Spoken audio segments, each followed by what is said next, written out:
ಒಂದು ಸಮಯ ಮಾಡೋದಾದ್ರೆ ಅದು ಸದನದ ಒಳಗಡೆ ಚರ್ಚೆ ಆಗಿನೇ ಆಗಬೇಕು. ಅದರ ಚರ್ಚೆ ಆಗಲಿಲ್ಲ.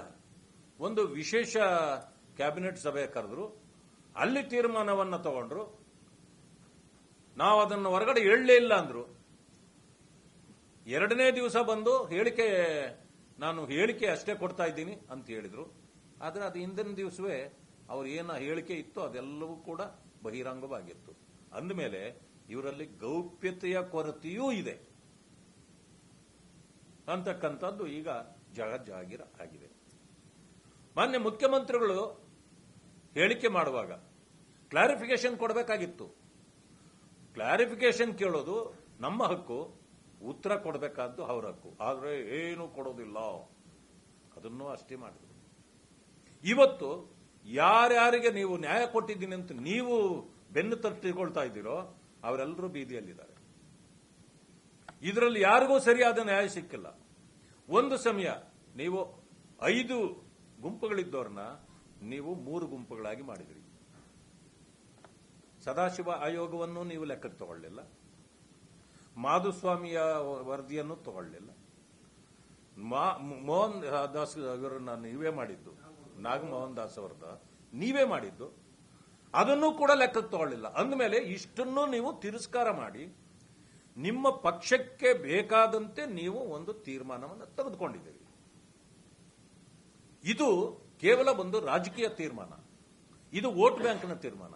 ಯಾಕೆಂದ್ರೆ ಜನ ಬೀದಿಗಿಳಿದಿದ್ರು, ನಿಮಗಿನ್ನು ಸಮಯ ತಗೊಳ್ಳಿಕ್ಕೆ ನಿಮಗೆ ಅವಕಾಶವೇ ಇರಲಿಲ್ಲ. ಬೀಸೋದೊಣ್ಣೆಯಿಂದ ತಪ್ಪಿಸ್ಕೊಳ್ಬೇಕು ಅನ್ನೋ ಒಂದು ಉದ್ದೇಶಕ್ಕೆ ನೀವು ತಗೊಂಡ್ರಿ. ನಾನು ಕೇಳ್ತೇನೆ, 5 ಗುಂಪುಗಳಾಗಿ ವಿಂಗಡಿಸಿದ್ದ ನಾಗಮೋಹನ್ ದಾಸ್ ಅವರ ವರದಿ 115 ಕೋಟಿ ಖರ್ಚು ಮಾಡಿದ್ರಿ. ಹಿಂದೆ ಸದಾಶಿವ ಆಯೋಗಕ್ಕೆ ಖರ್ಚಾಯ್ತು. ಇದು ವ್ಯರ್ಥ ಆಗ್ಲಿಲ್ವೇ? ಒಂದೇ ದಿನಕ್ಕೆ ನೀವು ಒಂದು ತೀರ್ಮಾನ ತಗೊಳ್ಳೋದ ಸಾಧ್ಯ ಆಗೋದಾದ್ರೆ ಇಷ್ಟೆಲ್ಲ ಕಸರತ್ತು ಮಾಡಿ 1 ವರ್ಷಕ್ಕೂ ಹೆಚ್ಚು ಸಮಯ ದಬ್ಬಿ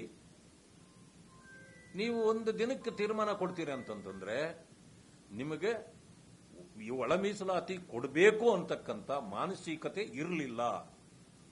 ನೀವೀಗ ಜನ ಮೇಲೆ ಬೀಳ್ತಾರ ಅನ್ನೋ ಕಾರಣಕ್ಕೆ ನೀವು ತೆಗೆದುಕೊಂಡಿರೋದು. ಎಲ್ಲಕ್ಕಿಂತ ಮಿಗಿಲಾಗಿ ನನಗೆ ನೋವಾಗಿರ್ತಕ್ಕಂಥದ್ದು 59 ಜಾತಿಗಳು ಬೀದಿಯಲ್ಲಿ ನಿಂತಿದ್ದಾರೆ ಇವತ್ತು. ಅವರೆಲ್ಲ ಸಣ್ಣ ಪುಟ್ಟ ಜಾತಿಗಳು, ಅವರಿಗೆ ನಾಯಕತ್ವ ಇಲ್ಲ, ವ್ಯವಸ್ಥೆ ಇಲ್ಲ. ಯಾರೋ ಈಗ ಕೆಲವರಿಗೆ 6 ಕೊಟ್ರಿ, ಮತ್ತೊಬ್ಬರಿಗೆ 6 ಕೊಟ್ರಿ, 5 ಕೊಟ್ರಿ, ಸಂತೋಷ, ಅದು ಬೇರೆ ವಿಷಯ. ಈ 3 ಗುಂಪುಗಳು ನಮಗೆ ನ್ಯಾಯ ಸಿಕ್ತು ಅಂತೇಳಿ ಏನಾದರೂ ಕುತ್ಕೊಳ್ಳೋದಾದ್ರೆ ಇದು ಬಾಬಾ ಸಾಹೇಬ್ ಅಂಬೇಡ್ಕರ್ ಅವರಿಗೆ ಮಾಡತಕ್ಕಂಥ ಮೋಸ. ಇದು ಜನಾಂಗಗಳಿಗೂ ಹೇಳ್ತೇನೆ. ಇದನ್ನ ಸರ್ಕಾರ ಅಂತೂ ಮೋಸ ವಂಚನೆ ಮಾಡ್ತಾನೆ ಬರ್ತಾ ಇದೆ. ಬಾಬಾ ಸಾಹೇಬ್ ಅಂಬೇಡ್ಕರ್ ಅವರು 101 ಜಾತಿಗಳಿಗೂ ನ್ಯಾಯ ಕೊಡಬೇಕು ಅಂತಕ್ಕಂಥ ಹೋರಾಟವನ್ನು ಮಾಡಿರುವಂತದ್ದು. ಈಗೇನಾಗ್ತಾ ಇದೆ? 3 ಗುಂಪುಗಳು ಮಾಡಿ ಅವ್ರಿಗೆ ನ್ಯಾಯ ಕೊಟ್ಟು 59 ಜಾತಿಗಳನ್ನ ಇನ್ನೂ ನೀವು ಯಾರಿಗೆ ಎಲ್ಲಿ ಸೇರಿಸಿದ್ದೀರಿ? ಅವರಿಗೆ ಯಾರ ಜೊತೆಯಲ್ಲಿ ಅವರು ಇರಬೇಕು? ಅವರ ಸವಲತ್ತುಗಳನ್ನು ಯಾವ ರೀತಿ ಪಡೆಯಬೇಕು? ಏನು ಮಾಡಿಲ್ಲ, ನೀವೇನೂ ಹೇಳಿಲ್ಲ. ಈಗ ಅವರು ಬೀದಿಯಲ್ಲಿದ್ದಾರೆ. ಅವರಿಗೆ ನ್ಯಾಯ ಯಾರು ಕೊಡಿಸಬೇಕು?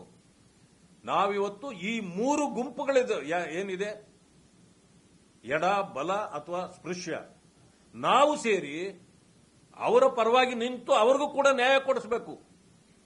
ಅದನ್ನು ಬಿಟ್ಟು ಎಲ್ಲರೂ ತಟಸ್ಥವಾಗತಕ್ಕಂಥದ್ದಂತೂ ನಮಗೆ ಬಹಳ ನೋವಾಗಿದೆ.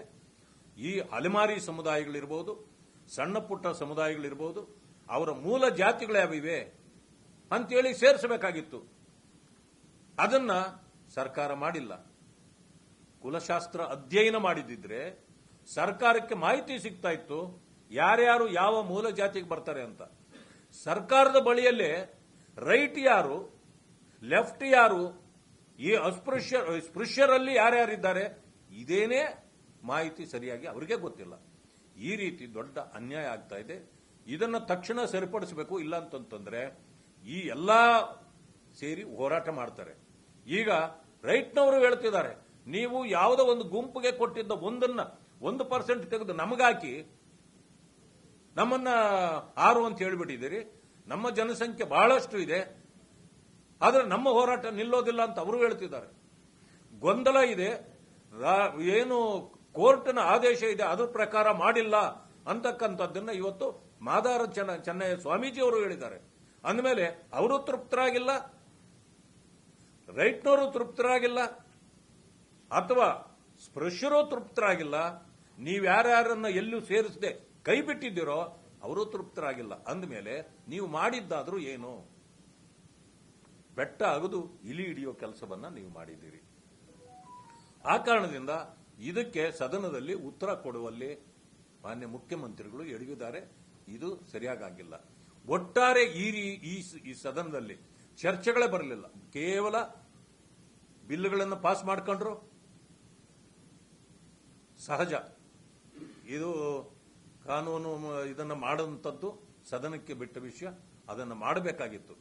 ಆದರೆ ಇವರು ಬರೀ ಅದರಲ್ಲೇ ಕಾನ್ಸಂಟ್ರೇಟ್ ಮಾಡ್ತಿದ್ರೆ ಹೊರತು ಹೆಂಗಾದ್ರೂ ಸರಿ ಆದಷ್ಟು ಬೇಗ ಇದನ್ನು ಮುಗಿಸ್ಕೊಂಡು ಹೋಗ್ಬೇಕು ಅಂತೇಳಿ. ಅದಾದ್ಮೇಲೆ ನಾವು ಕೊನೆಯಲ್ಲಿ ಒಂದು ಸಮಸ್ಯೆ ಬಂತು. ಇಡೀ ರಾಜ್ಯದಲ್ಲಿ ಗಣಪತಿ ಉತ್ಸವ ಪ್ರಾರಂಭ ಆಗ್ತಾ ಇದೆ ಇನ್ನು 2-3 ದಿವಸದಲ್ಲಿ. ಅದಕ್ಕೆ ಕಟ್ಟಳೆಗಳನ್ನು ಹಾಕ್ತಕ್ಕಂಥದ್ದು ಲೋಕಲಿ ಇದು ಎಸ್ಪಿಗಳು ಮತ್ತೆ ಡಿಸಿಗಳು ತೀರ್ಮಾನ ತಗೊಳ್ಳೋ ರೀತಿಯಲ್ಲಿ ಹೇಳಿದ್ರು. ಅದು ತಪ್ಪು. ಇಡೀ ರಾಜ್ಯಕ್ಕೆ ಒಂದೇ ರೀತಿಯ ಒಂದು ಕಾನೂನು ಇರಬೇಕು, ನೀತಿ ಸಿದ್ಧಾಂತ ಸರ್ಕಾರಕ್ಕೆ ಇರಬೇಕು ಅಂತೇಳಿ ನಾವು ಕೇಳಿದ್ವಿ. ಅದಕ್ಕೆ ಅವ್ರು ಒಪ್ಪದೇ ಇದ್ದಾಗ ನಾವು ಬಾವಿಗಿಳಿದ್ರೆ ಸಡನ್ ಆಗಿ